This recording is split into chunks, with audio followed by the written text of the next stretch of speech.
confirm. Oh, they're hung? I think that the jury might be trying to tell the judge that they got issues. Yes, I see it there. Miss Anne said that they're hung at this point. I haven't confirmed that anywhere. Well, you know what? Let me break into the live feed and see if they are. Oh, yeah. CBS is reporting it right now. They say that they're deadlocked and judge sends them back. Let me just break into this real quick, and then we'll give our thoughts. So they're not hung officially. They're stuck on an issue. All right, let me share my screen. It's going to be this one. Present. Yeah. All right. Yeah, I'm reading the comments that apparently they were hung, but the judge said, yeah. It's a, yeah, we're not. You're going to have to try harder. But let's listen to the first part of this. Earlier this week, they've had slightly shortened days, and I'm not in any way, shape, or form suggesting that they haven't conducted. Disagree with Mr. Lowry's characterization of the note. The word exhaustive is the word I think that's operative here. They're communicating to the court that they've exhausted all manner of compromise, all manner of persuasion, and they're at an impasse.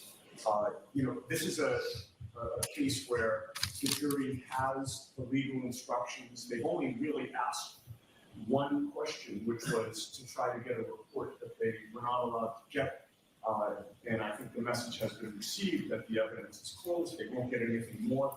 They've been working essentially nonstop over the last 3-4 days. We're approaching a weekend. They didn't come back with this at 3 o'clock or 4 o'clock. They're at 12 o'clock and they have nowhere to turn. So our position is the jury should be read the Tui Rodriguez model instruction and go from there. Okay. All right. So you all know that it is within my discretion. I decide. So a case that has been, it's a long case. This is our 4th day of deliberation, but Tuesday was a short afternoon, maybe 2.5 hours. Wednesday, they left early because of an appointment. Yesterday was also shortened a little bit, and this note arrived with less than 3 hours of deliberations today. So the length of the trial, the length of the deliberations, I know the case we heard from 74 witnesses. There are 657 exhibits, very complex issues in this case. I'm not prepared to find that there have been due and thorough deliberations at this point. So I am going to send them back out. We'll bring them in and we'll do that now. Yeah, good on the judge. Mm-hmm. Yes. All right, so that's that. So there, if I might just motion to break for the weekend at this point. Like give them a few days. Mm-hmm. I mean, I don't know, man. It's been 2 months of trial, and now they're sitting here. They're going back over all of this stuff. The brains are fried, man. They need a day at the beach or something. Get them some drinks. Give them an edible. Give them some shrooms. Let everybody just kind of reset. But yeah, jury deliberations are exhausting. They are, and in a case like this where the evidence is so all over the place and the stories don't make sense, it can lead for the jurors to say, you know what, I give up. I don't want to try this anymore, and say we cannot reach a decision. So the best movie I've ever seen that perfectly captures what deliberations are like is 12 Angry Men. And I'm not talking about the 90s version. The one, you got to go all the way back to the 50s, the old one, the black and white. That's when they start off, it's 11-1 in favor of guilty, and then through exhaustive deliberations, of course, over the course of like one day in the movie, but you kind of get the feeling. The AC is out, the fan's not working, or they got a fan, but everybody's annoying, and Everybody's arguing and bickering back and forth. Some guy just wants to get the hell out of there because he wants to get to the Yankees game. He's got these tickets he's been holding on.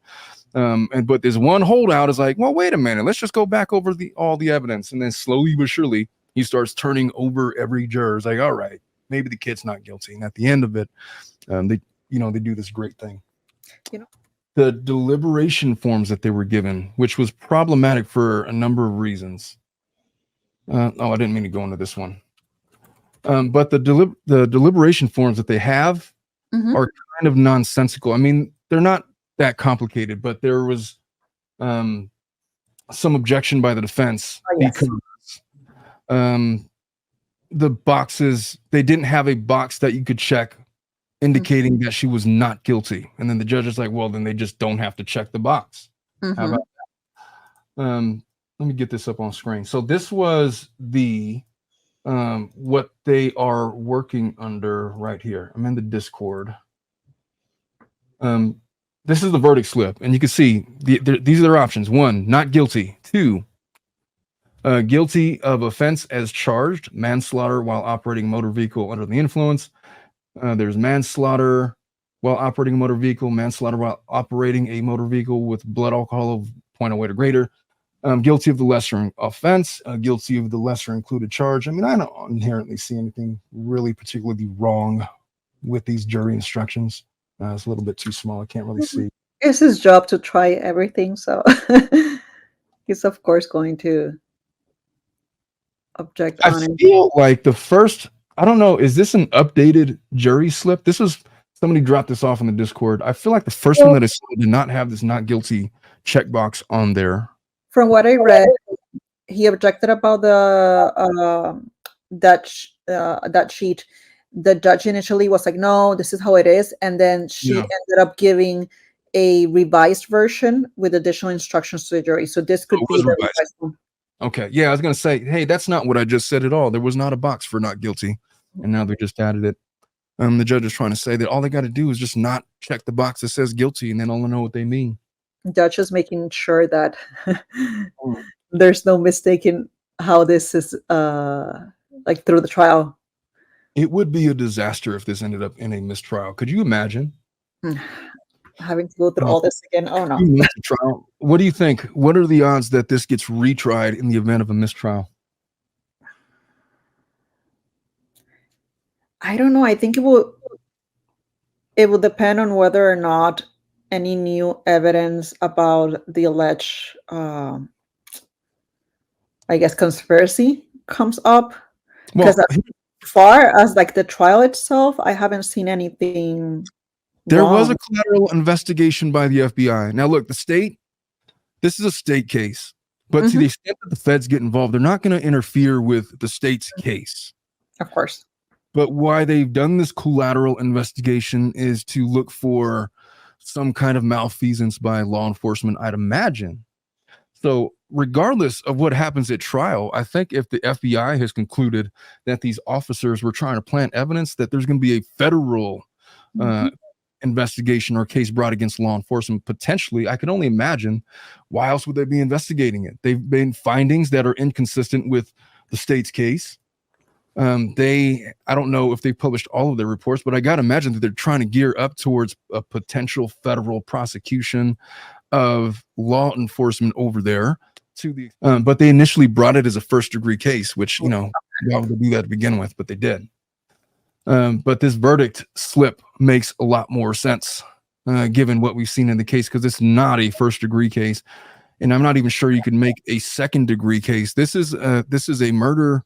If anything, if at all, under the context of driving a motor vehicle, and there's no evidence to indicate whatsoever that she knew that she hit him if she did. There's not even any evidence to indicate that she actually ran him over with the car because the are not consistent. Oh my. I mean, if you wanted to charge her with the DUI, they could have done that at the scene. They could have done a breathalyzer at the scene and probably found that she was still over the legal limit, at 5 a.m. or 6 a.m. in the morning, whenever that happened.